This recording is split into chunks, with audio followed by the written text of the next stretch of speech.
sahabat inovasi, jumpa bersama saya Yosifat Trianti dari Badan Litbang Provinsi Sumatera Selatan dalam acara One Day One Innovation. Satu hari satu inovasi, tiada hari tanpa inovasi.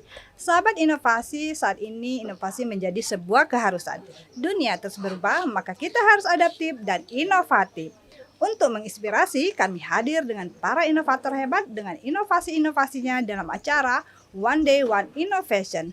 Sahabat inovasi, podcast kali ini kita sedang berada di tepian Sungai Komering, Taman Bladas, Desa Sugiwaras, Kabupaten Ogan Komering Ilir.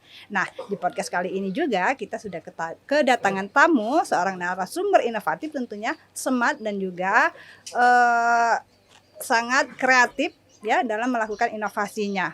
Nah, saat ini telah hadir narasumber kita yaitu Yudi Pratama, seorang masyarakat inovatif dari dari Kabupaten Ogan Komering Ilir. Nah, langsung saja kita sapa. Selamat datang Mas Yudi Pratama. Selamat datang kembali di Kabupaten Ogan Komering Ilir. Oke, baik. Sehat selalu ya? Alhamdulillah tentunya. sehat. Oke, baik. Nah, Mas Yudi ini inovasinya seperti apa? Dan apa yang menjadi latar belakang munculnya Mas Yudi melakukan inovasi ini? Inovasi kita ini berbentuk sebuah drone atau pesawat tanpa awak.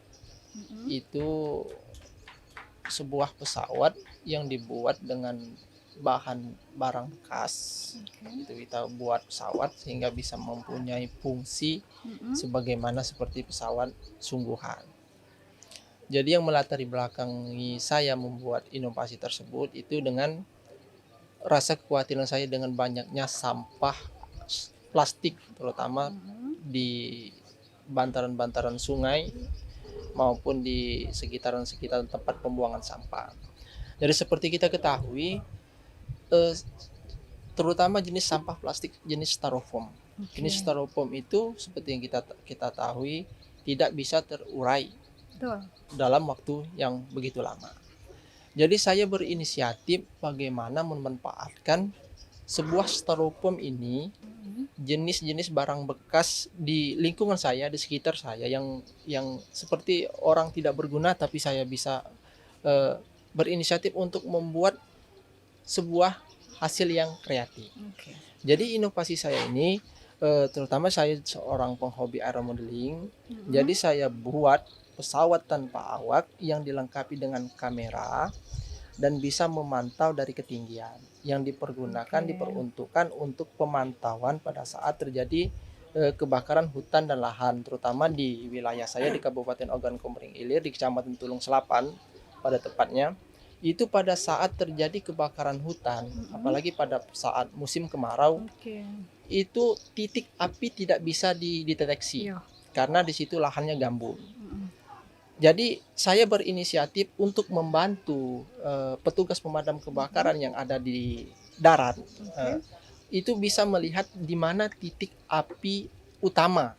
Jadi petugas pemadam kebakaran bisa melihat dari, saya jelaskan dulu, pesawat jenis tanpa awak yang saya buat ini terutama dilengkapi dengan kamera.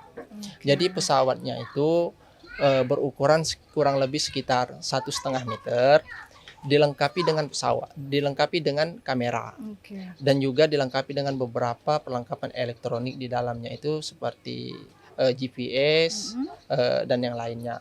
Jadi di situ bisa menentukan titik koordinat dari di mana ditangkapnya sebuah kamera tersebut.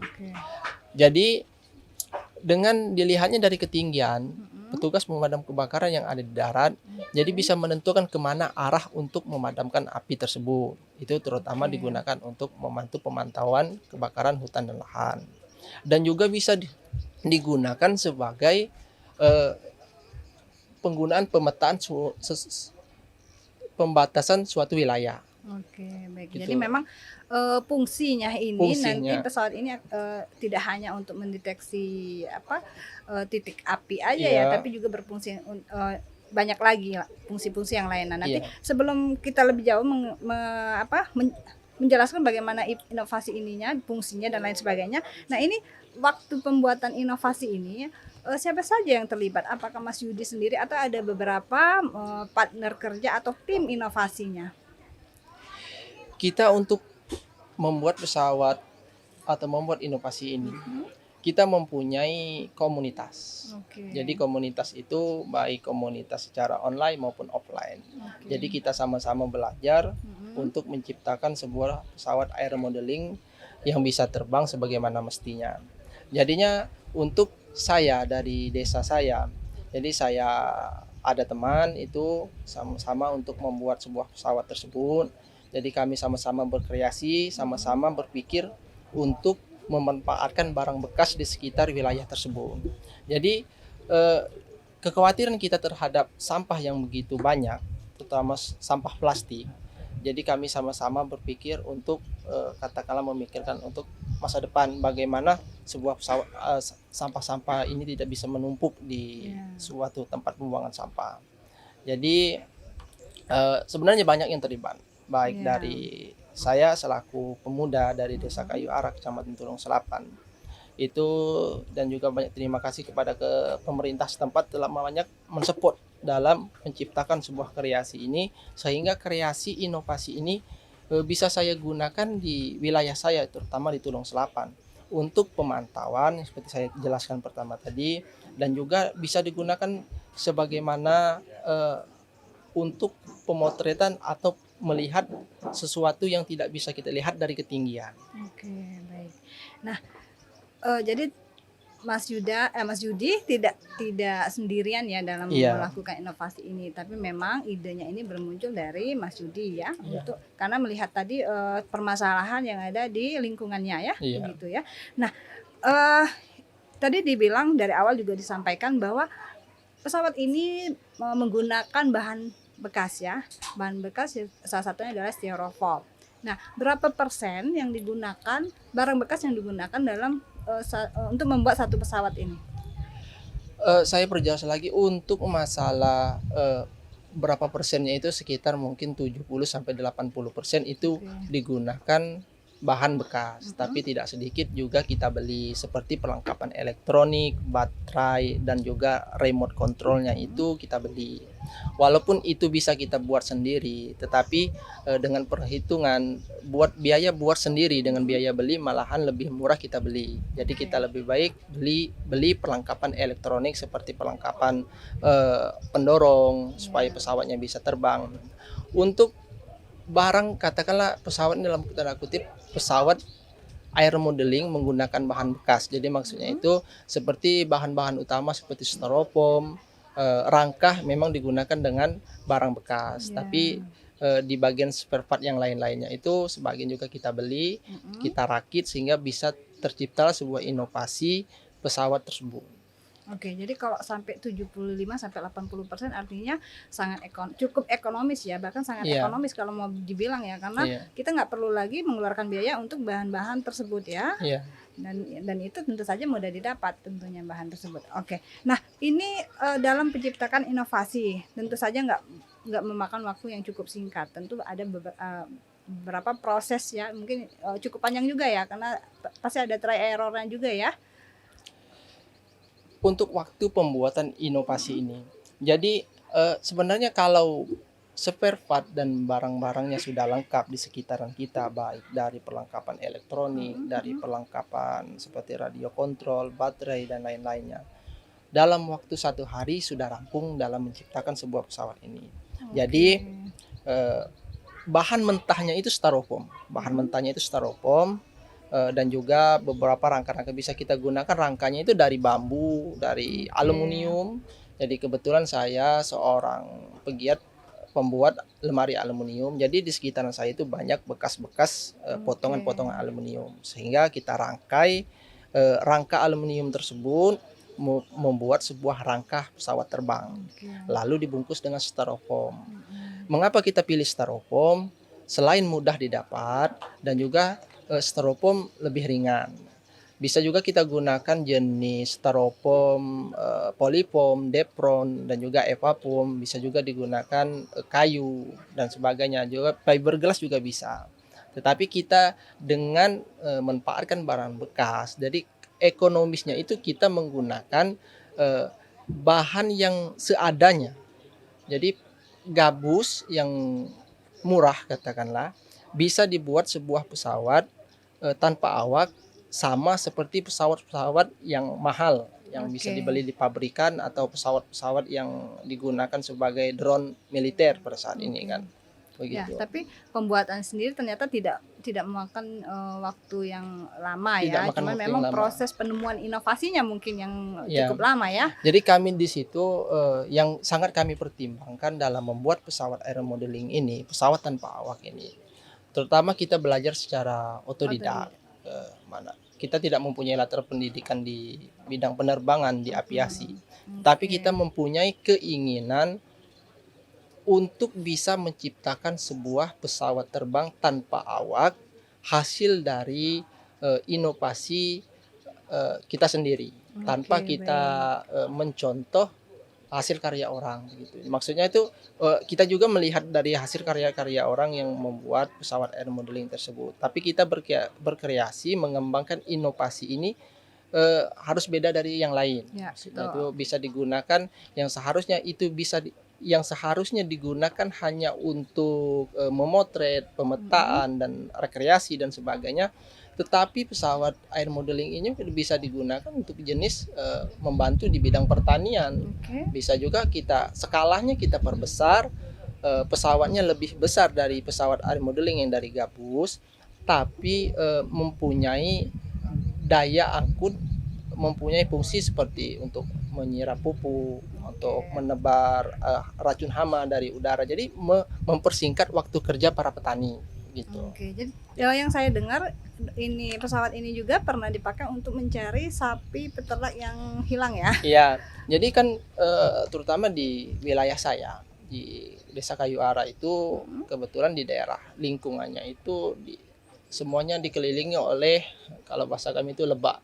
Jadi dikelilingi oleh lahan gambut yang berisikan air pada saat musim hujan. Pada saat kemarau itu tanah gambut tumbuhlah tumbuhan purun. Jadi pada saat itu kan masyarakat di sekitar desa yang sering menternak sapi dan kerbau itu, kadang-kadang sapi kerbaunya jarang tidak pulang sendiri karena ya. Jadi kami pesawat itu bisa memantau dari ketinggian. Jadi bisa melihat di mana posisi ternak-ternak para masyarakat. Jadi bisa kita gunakan juga untuk membantu masyarakat atau mencari orang-orang hilang misalnya gitu. Baik, ternyata pesawat tanpa awak ya, ini inovasinya ini tidak hanya sebagai untuk pemetaan aja ya. Ternyata untuk hal kecil pun itu bisa dilakukan untuk membantu masyarakat di lingkungan sekitar ya. Seperti yang tadi yang dijelaskan oleh Mas Yudi, bahwa tidak hanya memotret pemetaan suatu wilayah, tapi juga justru bisa hal yang paling gampang sekali itu membantu petani mencari hewan ternaknya yang hilang gitu ya. Baik. Nah, sebelum kita mengakhiri perbincangan kita hari ini, mungkin ada harapan ke depan untuk pengembangan inovasi ini? Harapan kita ke depannya itu terutama kita selaku pegiat, penghobi, pecinta teknologi aviasi, masalah penerbangan, kita berharap untuk pemerintah setempat untuk memfasilitasi kita selaku penghobi aeromodeling, khususnya di Kabupaten Ogan Komering Ilir. Jadi untuk di wilayah-wilayah lain, terutama di Indonesia ini, di setiap wilayah itu ada komunitasnya. Jadi komunitas aeromodeling ini berdiri berdasarkan dulu yang didirikan oleh Tentara Angkatan Udara. Jadi pesawat ini digunakan berbagai mana mestinya untuk perlengkapan militer pada saat itu kan. Jadi hobi ini bukan sebatas hobi rekreasi olahraga saja, tapi bisa diperlombakan. Bahkan di bidang bisnis bisa diperdagangkan di bidang drone. Di mana dengan majunya teknologi pada saat ini, dengan sangat berkembang pesat teknologi pada saat dengan majunya dunia teknologi terutama di drone, jadi kita para aeromodeler itu berlomba-lomba untuk menciptakan sebuah inovasi yang baru. Jadi jenis-jenis drone yang baru dengan guna-guna yang baru. Seperti yang saya katakan tadi, jenis drone yang biasa hanya untuk memotret tapi bisa digunakan untuk memadamkan api, memantau api dan sebagainya. Bahkan di luar negeri itu sudah ada drone yang bisa memadamkan api dari udara. Ya, jadi harapan terbesar kami, pemerintah bisa membantu kami selaku penghobi aeromodeling untuk lebih mensosialisasikan hobi kami ini. Saya sangat mengapresiasi kepada One Day One Innovation telah meliput berita kami ini sehingga hobi aeromodeling bisa tersebar luas di khususnya di Sumatera Selatan, Kabupaten Ogorong Komering Ilir, supaya pemuda-pemuda para penggiat hobi aeromodeling ini bisa berpikir inovatif, kreatif. Jadi berinovasi untuk menciptakan sebuah inovasi yang berguna untuk lingkungan sekitar. Oke, baik. Terakhir pesan untuk tim pendukung inovasinya? Terutama untuk tim pendukung inovasi, saya sangat ucapkan terima kasih banyak kepada seluruh pihak. Jadi dalam penciptaan inovasi ini, seperti saya jelaskan pertama tadi, banyak begitu pihak yang membantu, dari pemerintah desa, dari pemerintah kecamatan sampai pemerintah daerah. Jadi saya ucapkan ribuan terima kasih pada seluruh media, pada seluruh instansi yang telah membantu, yang telah mensupport sehingga sebuah inovasi yang kalau orang awam, orang yang tidak tahu tentang aeromodeling itu melihatnya kita yang menerbangkan pesawat tanpa awak itu dikira kita bermain. Orang yang belum mengerti, memang yang belum mengerti, belum tahu apa itu aeromodeling, pasti mereka menganggap kita bermain. Tapi dari situ kita bisa melihat, menciptakan sebuah ide-ide baru dari hobi yang kita mainkan tersebut. Oke, baik. Terima kasih Mas Yudi. Ini sebenarnya hanya karena keterbatasan waktu, jadi perbincangan kita dicukupkan sampai ini ya, sampai sekarang. Mungkin di lain waktu kita punya kesempatan lain, tentu saja dengan inovasi-inovasi terbarunya. Kami tunggu kedatangannya di podcast kita ya di lain waktu ya Mas Yudi, dan tetap terus bersemangat untuk berinovasi tentunya. Oke, baik sahabat inovasi, itulah perbincangan kita dengan seorang narasumber kita yang tentunya inovatif ya. Semoga apa yang disampaikan oleh Mas Yudi terhadap inovasi yang telah dia lakukan ini menjadikan motivasi, inspirasi bagi sahabat inovasi untuk terus berinovasi, karena ternyata inovasi itu bermulai dari hobi juga bisa ya, dan juga menggunakan barang-barang yang mudah didapatkan dan tidak harus barang-barang yang bernilai mahal ya. Ternyata kita bisa menggunakan barang bekas untuk melakukan suatu inovasi. Oke, baik sahabat inovasi, tetap semangat untuk berinovasi, tentu saja dengan jurus 4S kita. Setiap orang adalah inovator, setiap masalah peluang inovasi, setiap solusi harus sinergi, dan setiap inovasi harus konkret hasilnya. Salam inovasi. Salam inovasi.